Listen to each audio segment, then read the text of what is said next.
Hello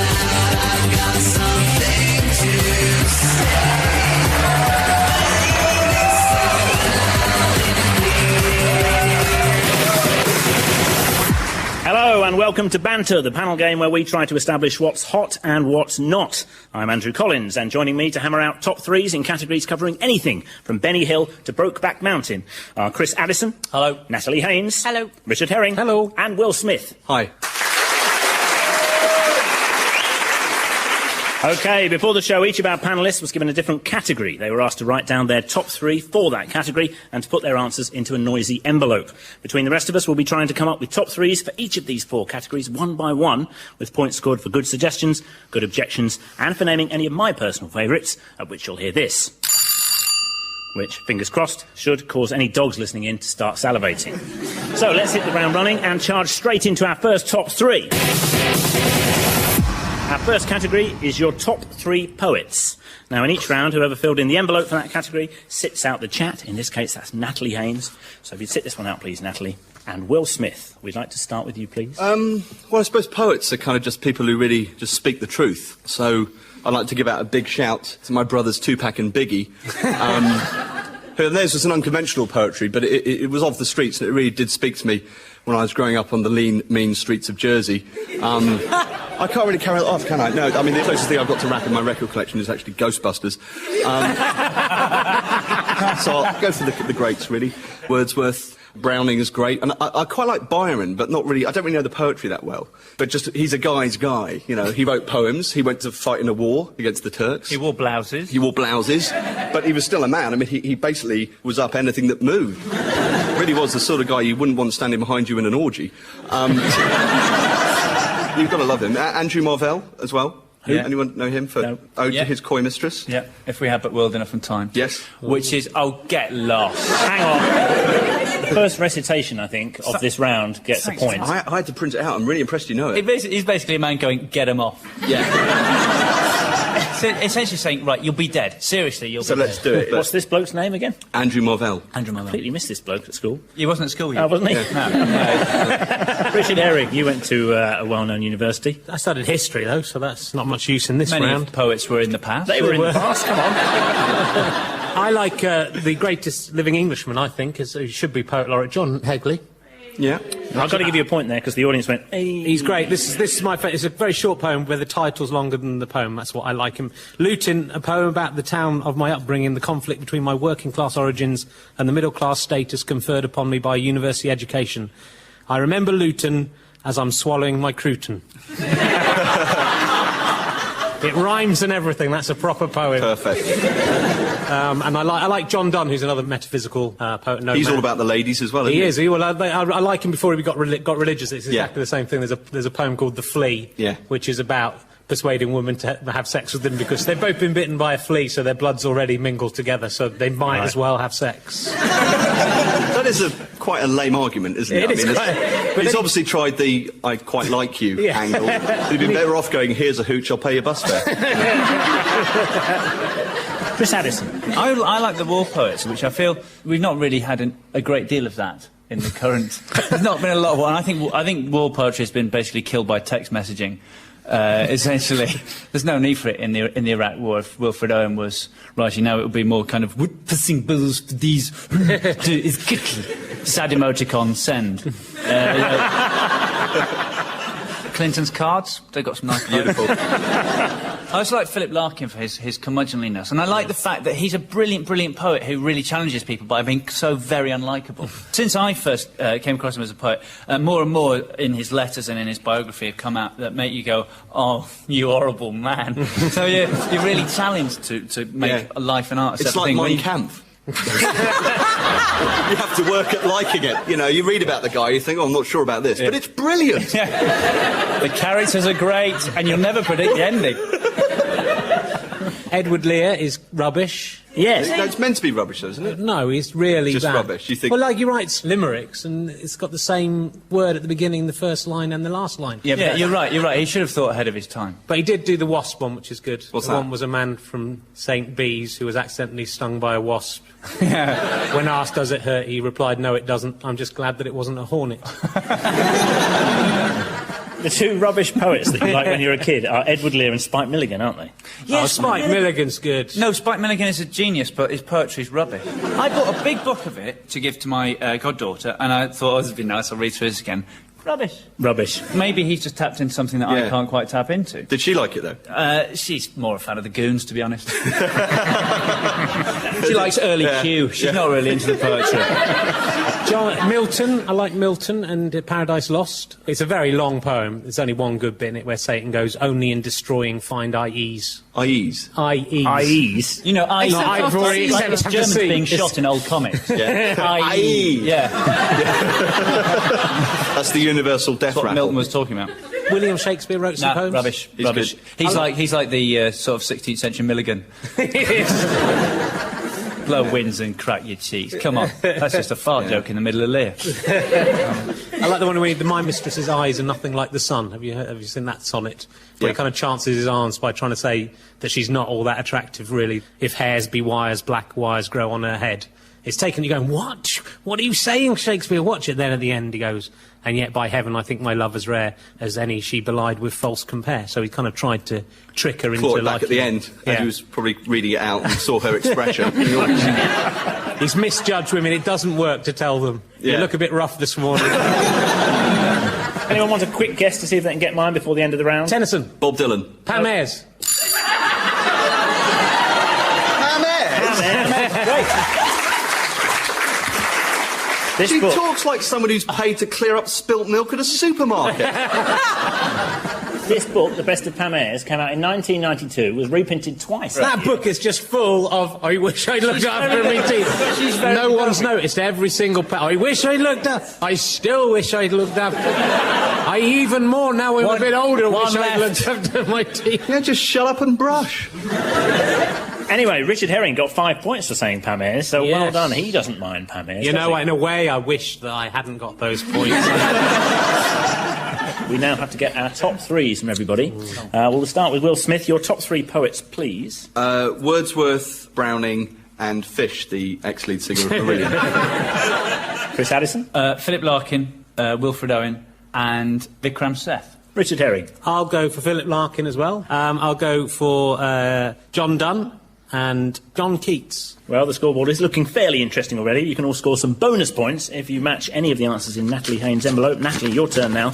Open the envelope. Your top three poets, please. I chose John Hegley, I chose Dorothy Parker, and I chose Virgil. So no matches there, no extra points, and that means at the end of round one we have in last place Will Smith, third place Natalie Haynes, second is Chris Addison, but in the lead is Richard Herring.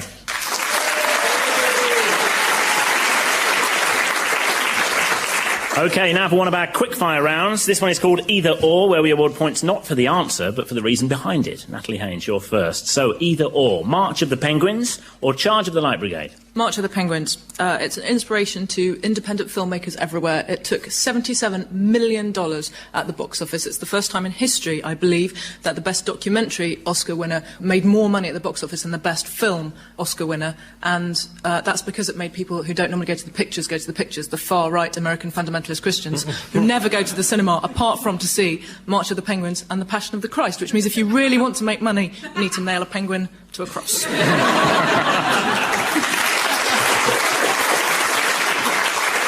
3 points for that, Natalie. Richard Herring. A pint of best or a plate of Wurst? Thank you.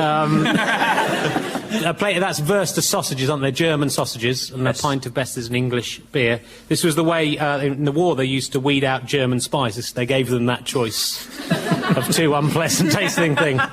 And the Germans couldn't resist, going, I'm not having the best. And then you'd know if they took the plate of Wurst. Similarly, they did it the other way around in Germany to weed out English spies who would have to take the pint of best. They're two very unpleasant tasting things, but as I am English, or if I'm a very good German spy, one of the two, I'm going to choose a pint of best. OK, you can have 3 points for that.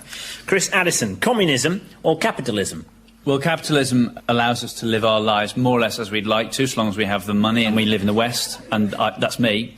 On the other hand, communism, great hats. So, communism.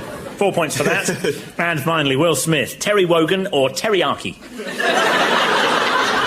That's a very tough choice, because because Terry Wogan is actually a fully qualified sushi chef and blade master. So I go for him because he'd both be able to protect my honour against other suitors and cook for me in the mornings. 4 points for that. So we'll add those points onto our scoreboard and move on to our second top three. Now, Will Smith, you're sitting this one out. Please sit back as we hammer out the top 3 insects. Can you start us off, please? Chris Addison. I'm a big fan of the cricket because it's the only insect that can carry off a top hat and a morning suit. I love the mayfly because the mayfly only lives 17 hours, which is the perfect fly for the instant disposable culture that we now live in. You know, it lives just long enough to grow, find a mate, spawn, and then spend most of the rest of the time regretting that it threw the early hours of its life away, bringing up larvae instead of being out with its mates banging into lit windows. And then it dies. You know, that's poetic. I'll give you 3 points for that. Thanks. Natalie Haynes. I have an abiding fear of insects, so this was quite a hard round for me. I was trying to, pretty much, anything with more than 4 legs I don't like. So I was trying to think of ones that if they were in the house, I wouldn't move house. Maybe a ladybird, although I don't really trust the ladybird because it is, in essence, a bug in a dress.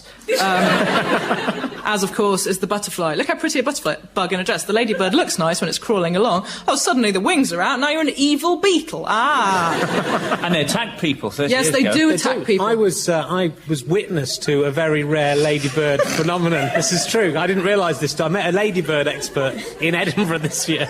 And I said, I was once on a beach in 1976, and a whole swarm of ladybirds swooped down and kind of covered the whole beach and were biting people. And literally, I can remember it. I was like 9 years old, and the whole beach was covered, and you were burying them, more would come, they were biting you. He said, was that in Weston-super-Mare? I said, yeah. How do you know?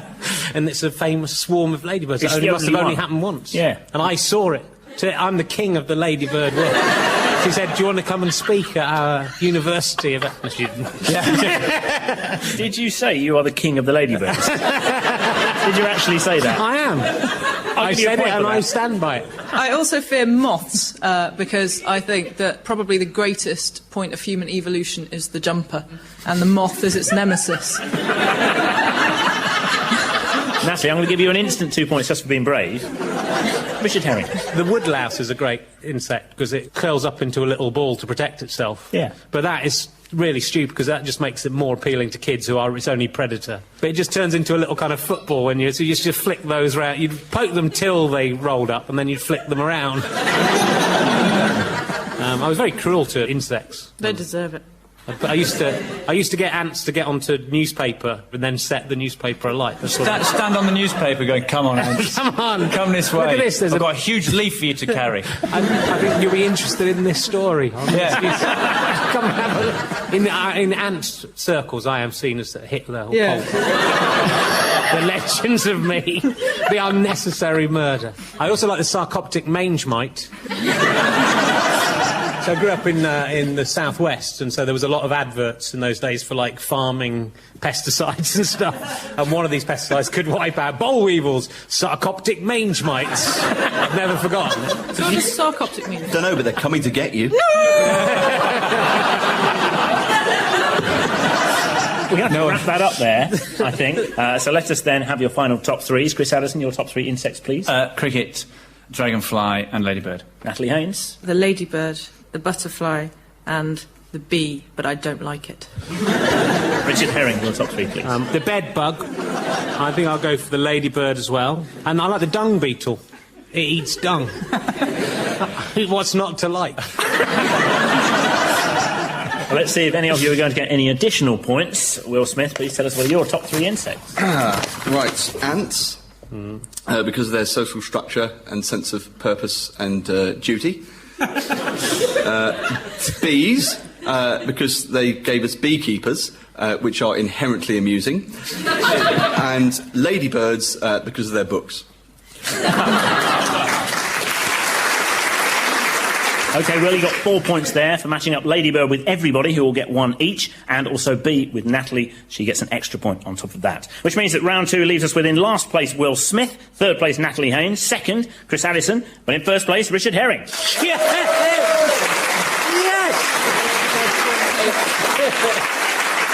OK, time for another quickfire round. This time it's simply the best, where we get the audience involved. So, guests, I'd like all four of you to write down how you prefer your eggs cooked, please. As the audience arrived today, we asked them how they prefer their eggs cooked. Our guests will score points if their favourite is the same as the overall audience favourite. So, Will Smith, how do you like your eggs? Poached. Yay, a little yay there from the audience. Natalie Haynes. Also poached. Almost exactly the same, yay. Chris Addison.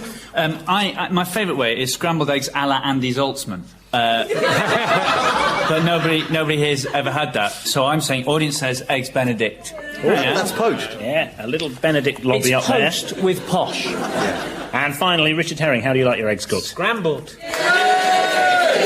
Wow, it's looking good, I think. So let's look at the audience votes. There are a few here under other. Sunny side up, over easy. Obviously a couple of Americans in. They're evil, says someone. So, in third place, with 17% of the vote, we have poached. Second place, 21% of the vote, we have fried. But at number one, with 31 massive % of the vote, scrambled. So Richard scores 5 points there for matching up with the audience favourite. You are a populist. OK, let's push straight on with our next top three. And this time it's your top three westerns. Richard Herring, you're sitting this one out. What do you think? Natalie Haynes. Difficult. It's not my favourite genre, but I would pick Cat Ballou because Jane Fonda looks really cute in it, and the villain has a metal nose. I also really like Seven Brides, Seven Brothers. I like a bit of Howard Keel. I do also like the way he always manages to leaven antisocial behaviour with a song. As, for example, Showboat, racism with songs. And then Kiss Me Kate, domestic violence, with songs. They go, we haven't got any wives. Oh, look, there's 7 women. We'll just have them. Still, we'll sing them down, and eventually the war of attrition... Sing them down? ...will be won. What a wonderful tactic. Yeah. Will Smith. On a Saturday afternoon, probably once, maybe twice a year, there's a film, and it amuses me because I'm a man of startling immaturity. It stars John Wayne, and it's called Chisholm. Thank you. And it's spelt C-H-I-S-U-M. There's nothing wrong with me saying this out loud. And I will always ring my friend Roger, or he will ring me, and hold up our phones to the speaker of the television because of the opening song, Chisholm, John Chisholm, how much longer can you go on? It's a classic. Will, do you think you'll get points for that, don't you? I should do. You will, yes. It's on the BBC schedules. I've said nothing wrong. 3 points. Thank you. Yeah. Chris Addison. I think the first great western is A Train Company. But the best western, of course, is A Hotel. Oh. Good night. I just couldn't really think of any good westerns. I know of good westerns, but I couldn't think of any that I'd probably seen. Shush, Will, it's all right. The thing Magnificent is... Seven. The Magnificent Seven is a brilliant film. It's wonderful. It was remade, obviously, as The Seven Samurai. But if you look at the original, it tackles... It's anti-racist, it's anti-violent, and has hilarious sequels, because in Return of the Seven, it just features Yul Brynner playing the same character, but the characters of Vin and Chico are played by different actors. So it should actually be called Return of 3 of the 7, 2 of whom have changed a bit. But it's still an absolutely brilliant film. You've got to love it, no? I'm sure I would if I'd seen it. You must I've have just seen seen When Blazing Harry Met Saddles. Sally 24 times. Well, Blazing Saddles, yeah. Blazing Saddles is a great That's the film. bit where he goes, I can't shoot anymore because of all my drinking. And he goes, look at that, steady as a rock. Yeah, but I shoot with this hand. It's a great visual gag. From beneath the table. They're always Beautiful. good. Star Wars, they always call that a western in space. Oh, Serenity. Also. Serenity is much better than the new Star Wars films. Probably better than Star Wars, if we're honest. Yeah, of course it is. Duh. Absolutely astonishing. Last of the Mohicans? I haven't seen any of the other Mohicans ones, so it's pointless me going straight to no, that. I understand. The thing about Last of the Mohicans is that Daniel Day-Lewis is in it, and as we all know, he spent several months camping out in the wilderness, eating grubs and living in bivouacs and stuff, and the result is quite a good film. It's all right. I'll watch it if it's on. I might one day buy it on DVD if there's a 3 for 2 offer and I need to make up the numbers. Like with Dances with Wolves, which I blame personally for the extension of the normal length of a film. There is actually an extended director's cut of Dances with Wolves. Oh, shut up. Now, would you There rather is have not. that or a swarm of bees? Good, the Bad and the Ugly. It's the sort of film we've only ever seen bits of, but it's good, isn't it? We like the tune. It's too long. I've only seen snippets of that. Which snippets? The Good and the Ugly? Yeah. Want a quick guess at mine? For a few dollars more. Unforgiven. It's the first gay cowboy movie. My Own Private Idaho. No, it's Butch Cassidy and the Sundance Kid. That's the first gay cowboy film, isn't it? It most certainly is not, and I'll see you outside if you think that it is. It's called Butch Cassidy, the Sundance Kids. Yeah, that's fine if it's a lesbian The Hole in film. the Wall gang. Come on, it all adds up.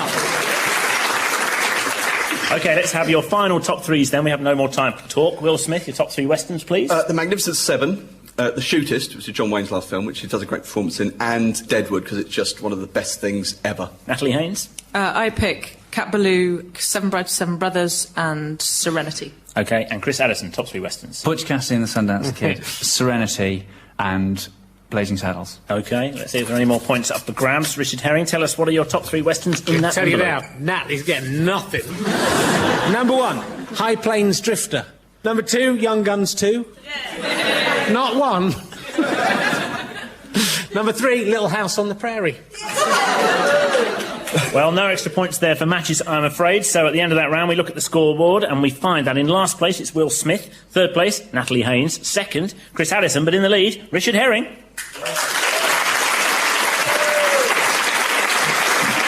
OK.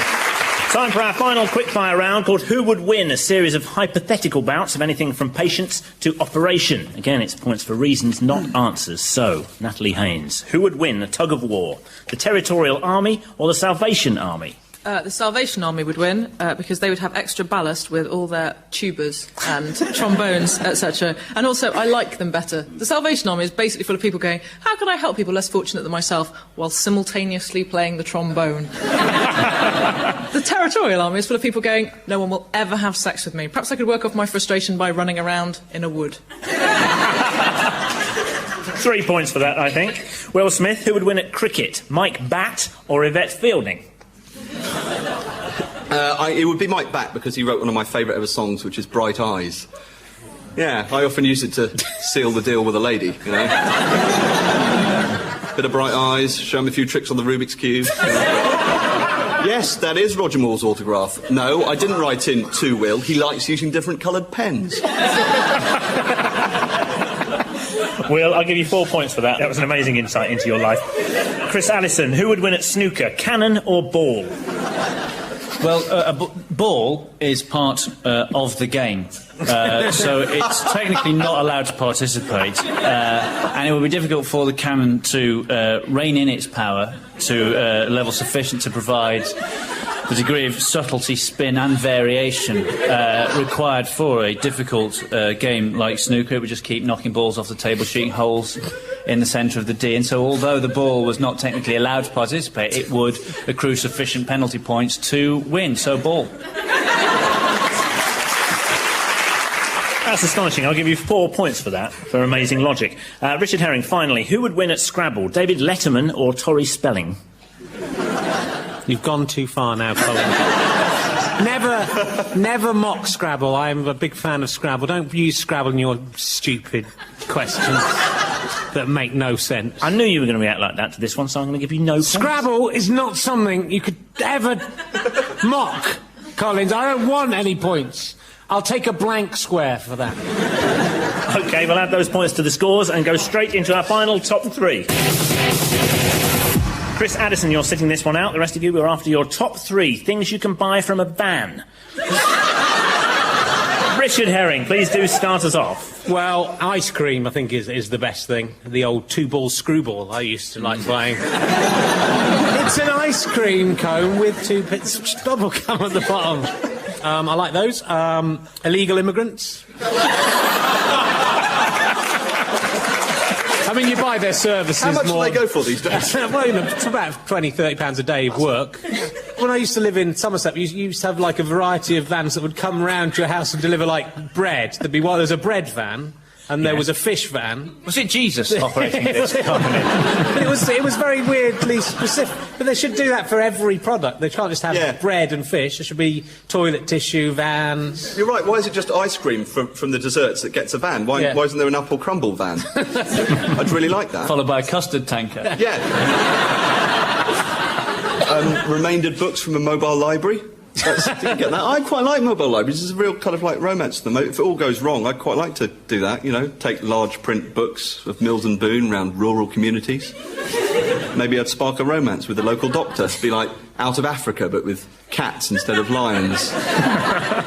Natalie. Tools, you can get them from a van. When they put that sign on the back saying, we don't keep them in here overnight, they're just playing hard to get. That's flirting.